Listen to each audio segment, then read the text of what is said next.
Good morning students.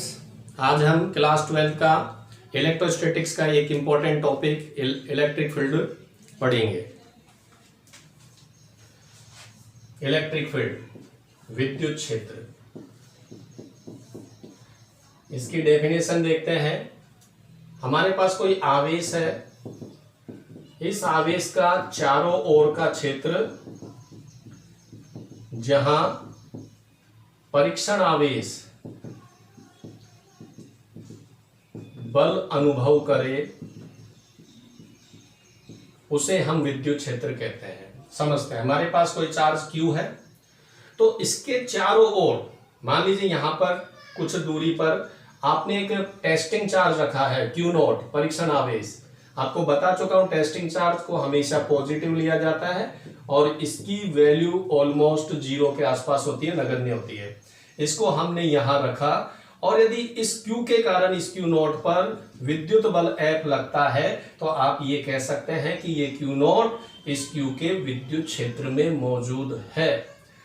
और आपने मान लीजिए यहां Q0 को रखा लेकिन यहां पर इसके ऊपर फोर्स नहीं लगा, F इक्वल टू 0 है, तो आप कहेंगे कि यहां पर इस Q का इलेक्ट्रिक फील्ड नहीं है।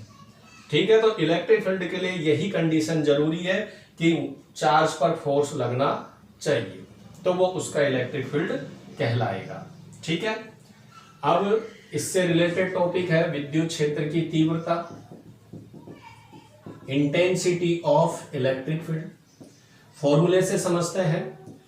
विद्युत क्षेत्र की तीव्रता को हम E से रिप्रेजेंट करते हैं, फॉर्मूला है F/Q0।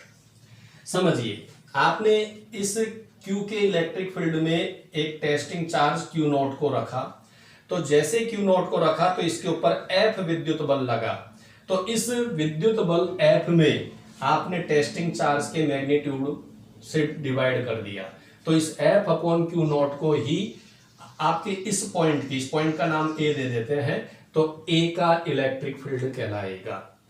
आगे बात समझ में।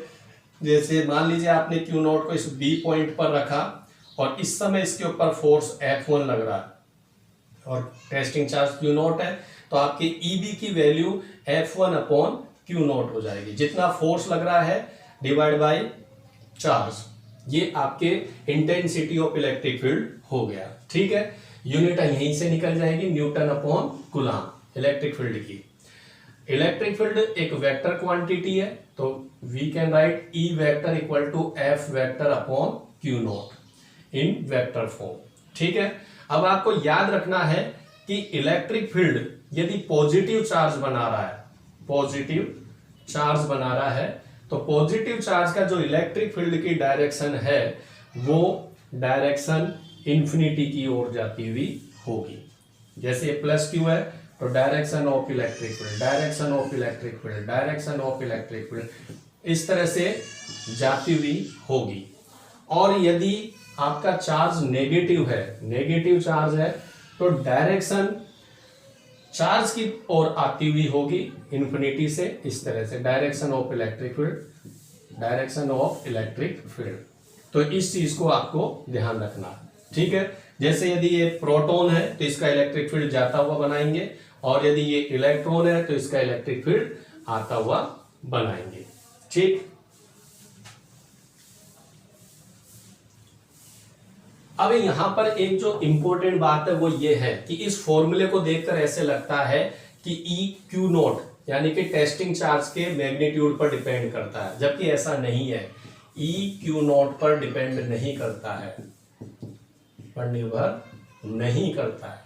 ठीक है, लेकिन यहां पर देखने पर ऐसा लगता है कि यदि Q0 को बढ़ाएंगे तो E को घटना चाहिए, लेकिन ऐसा नहीं होता है। इसका रीजन है फोर्स। आपका देखिए ये प्लस Q है और यहां पर ये Q0 चार्ज है। ठीक है, और ये डिस्टेंस R मान ले तो F की वैल्यू Q0/R² हो जाएगी। दो आवेशों के बीच में लगने वाला बल, कूलम नियतांक K आवेशों का गुणनफल और अपॉन में उनके बीच के डिस्टेंस का स्क्वायर आएगा। अब सपोज कीजिए आपने इस Q0 को डबल किया तो आप देखेंगे कि यहाँ का भी Q0 डबल होगा और जिसके कारण आपका फोर्स भी डबल हो जाएगा। तो आप सिंपल ये कह सकते हैं कि आप Q0 में जितना परिवर्तन करते हैं उतना परिवर्तन फोर्स में होगा, उतना परिवर्तन F में होगा। इसलिए यदि आप Q नॉट को डबल करते हैं तो फोर्स भी डबल हो जाता है, तो डबल से डबल कैंसिल, तो E बना लेता है। इसलिए आपको ये ध्यान रखना है कि Q नॉट की वैल्यू चेंज करने पर E की वैल्यू चेंज नहीं होगी। ये एक इंपॉर्टेंट क्वेश्चन है, बोर्ड में इस तरह के छोटे एक एक नंबर के क्वेश्चन पूछे जाते हैं कि यदि Q नॉट का मान आधा कर दिया जाए तो इलेक्ट्रिक फील्ड प्रारंभ का हो जाएगा, तो कई बच्चे गलती से दुगना या आधा लिख कर आ जाते हैं, जबकि आंसर आएगा कि कोई प्रभाव नहीं पड़ेगा।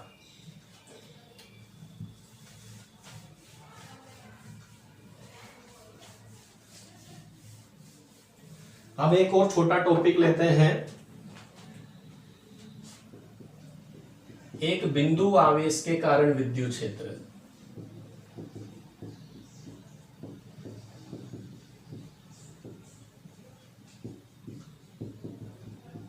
आपको एक चार्ज दे रखा है Q, पॉजिटिव ले लेते हैं, इसके कारण डायरेक्शन जाती हुई होगी। तो यहां पर R डिस्टेंस पर एक पॉइंट P है, हमें इस पॉइंट P पर इलेक्ट्रिक फील्ड की तीव्रता ज्ञात करनी है। ठीक है, intensity of electric field find करना है पॉइंट P पर। तो इसके लिए हम क्या करते हैं, पॉइंट P पर एक टेस्टिंग चार्ज लेते हैं Q नॉट। ठीक है, जैसे ही आपने पॉइंट P पर Q नॉट लिया तो प्लस Q के कारण Q नॉट पर लगने वाला बल, तो आपको पता होगा कूलाम से निकल जाएगा कि आवेशों का गुणनफल Q नॉट, बीच की दूरी का स्क्वायर, और वेक्टर फॉर्म में लेंगे तो डायरेक्शन आर कैप, यानी कि जो फोर्स की डायरेक्शन होगी वो इन दोनों को मिलाने वाली दूरी के अनुदिश होगी। ठीक है, अब आपको फोर्स मिल गया। अब आपको विद्युत क्षेत्र की तीव्रता निकालनी है, तो आप फॉर्मूला डाल दीजिए विद्युत क्षेत्र की तीव्रता, E वेक्टर इक्वल टू लगने वाला force divide by magnitude of testing charge Q naught. आप F की वैल्यू अप्लाई कीजिए तो E vector equal to K Q naught upon R square divide by Q naught से Q नॉट कैंसिल हो गया, E vector equal to KQ upon R square R cap. ये आपका point P पर electric field की intensity का formula है। इस फॉर्मूले में भी क्लियर है कि आपका E Q नॉट पर डिपेंड नहीं करता है, इलेक्ट्रिक फील्ड केवल उसके चार्ज पर ही डिपेंड करती है, जिसके कारण इलेक्ट्रिक फील्ड है। नंबर 2, वो डिस्टेंस पर निर्भर करती है।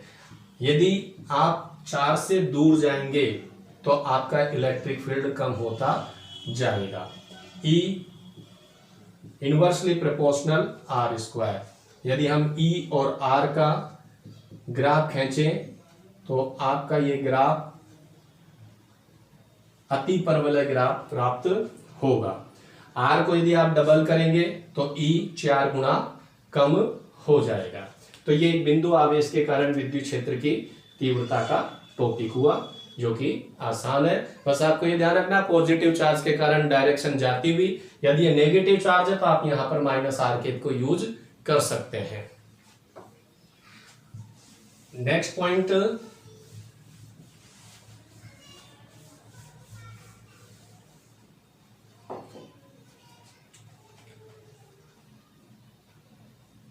एक समान विद्युत क्षेत्र में रखे आवेश पर विद्युत बल। ठीक है, देखिए ये कन्फर्म है कि यदि विद्युत क्षेत्र है और उसके अंदर आप किसी आवेश को रखते हैं तो उस आवेश पर विद्युत बल जरूर लगेगा, इसमें कोई डाउट नहीं है, क्योंकि विद्युत क्षेत्र की डेफिनेशन ही यही है। सबसे पहले हम ये समझेंगे कि हम विद्युत क्षेत्र को आखिर रिप्रेजेंट कैसे करते हैं। तो विद्युत क्षेत्र को रिप्रेजेंट करने के लिए इस तरह से हम लाइन खींचते हैं। इन लाइनों को हम विद्युत क्षेत्र रेखा कहते हैं, विद्युत क्षेत्र रेखा कहते हैं। ये आपका एक समान विद्युत क्षेत्र है, एक समान विद्युत क्षेत्र है क्यों? क्योंकि आप देखिए कि जितनी भी लाइनें आपने खींची है वो सब लाइनें समांतर है और प्रत्येक दो लाइनों के बीच का जो डिस्टेंस है वो इक्वल होना चाहिए। ये डिस्टेंस यदि डी है तो ये चारों डिस्टेंस डी ही है। तो ये एक समान विद्युत क्षेत्र हो गया। नाम से ही पता चल रहा है कि आप किसी भी पॉइंट पर जाएंगे तो इलेक्ट्रिक फील्ड की वैल्यू सेम रहेगी। जैसे मैंने ई लिखा है तो यहाँ भी ई, यहाँ भी ई, कहीं पर भी जाएंगे तो ई होगी। ठीक है। इसमें एक और चीज हम देख लेते हैं, यदि हमारी विद्युत क्षेत्र रेखाएं इस तरह से हम खींच दें तो इस विद्युत क्षेत्र रेखाओं में आप देख रहे हैं कि ये समांतर नहीं है, बीच का डिस्टेंस भी सेम नहीं है, तो ये आपका असमान विद्युत क्षेत्र कहलाता है। जैसे नाम से पता चल रहा है कि ये E1 है, ये E2 है, हर जगह का जो इलेक्ट्रिक फील्ड होगा वो अलग अलग होगा। आप थोड़ा सा ये भी ध्यान रखिए, जहां पर ये पास पास होंगे वहां का इलेक्ट्रिक फील्ड ज्यादा होगा, दूरी बढ़ने के साथ ही इनका इलेक्ट्रिक फील्ड कम होता जाएगा। आपके कोर्स में हम एक समान विद्युत क्षेत्र को ही पढ़ते हैं। तो देखिए हमने एक समान विद्युत क्षेत्र ले लिया। अब इसके अंदर हम कोई चार्ज Q रखते हैं, ठीक है। तो इस Q पर कितना फोर्स लगेगा, तो कोई बड़ा टॉपिक नहीं है। आप फॉर्मूला लिखेंगे E equal to F upon Q, F equal to Q E. तो ये आपके फोर्स का फॉर्मूला हो गया। It means charge into electric field is equal to electric force. ये आपका फॉर्मूला है। अब इस फोर्स की डायरेक्शन क्या होगी? इस फोर्स की डायरेक्शन ज्ञात करने के लिए आपको ये देखना पड़ेगा कि Q का नेचर क्या है, Q पॉजिटिव है या नेगेटिव है। If Q is positive then direction of force F equal to Q E vector, and if Q is negative then direction of force equal to minus Q E vector. ध्यान रखिए, जब यहां पर plus का sign है तो इसका मतलब है कि जो फोर्स की डायरेक्शन होगी वो इलेक्ट्रिक फील्ड की डायरेक्शन में ही होगी। जैसे ये पॉजिटिव क्यू चार्ज है तो डायरेक्शन ऑफ फोर्स और ई की डायरेक्शन सेम है। लेकिन यदि आपका चार्ज नेगेटिव है उस समय direction of force electric field के ऑपोजिट डायरेक्शन में होगी, विपरीत दिशा में। सपोज ये माइनस क्यू है तो डायरेक्शन ऑफ फोर्स ई के जस्ट ऑपोजिट डायरेक्शन में। यदि आपका E प्लस एक्स अक्ष पर है तो माइनस क्यू पर लगने वाला फोर्स माइनस एक्स अक्ष पर होगा। ये ध्यान रखना है, ठीक है। तो इस प्रकार आप इलेक्ट्रिक फोर्स का मैग्नीट्यूड क्यू ही लिखेंगे, और फोर्स एक वेक्टर क्वांटिटी है इसलिए न्यूमेरिकल करते समय हमें इस चीज को ध्यान रखना है कि उसकी डायरेक्शन क्या है। पॉजिटिव के लिए डायरेक्शन इलेक्ट्रिक फील्ड में खींच देना है और नेगेटिव चार्ज के लिए डायरेक्शन इलेक्ट्रिक फील्ड के ऑपोजिट खींचना है। और यह भी ध्यान रखना है पॉजिटिव चार्ज के कारण इलेक्ट्रिक फील्ड इंफिनिटी की ओर बनाना है और नेगेटिव चार्ज के कारण इलेक्ट्रिक फील्ड चार्ज की ओर बनाना। आई होप आपको ये चैप्टर समझ में, ये टॉपिक आपको समझ में आया होगा। Thank you.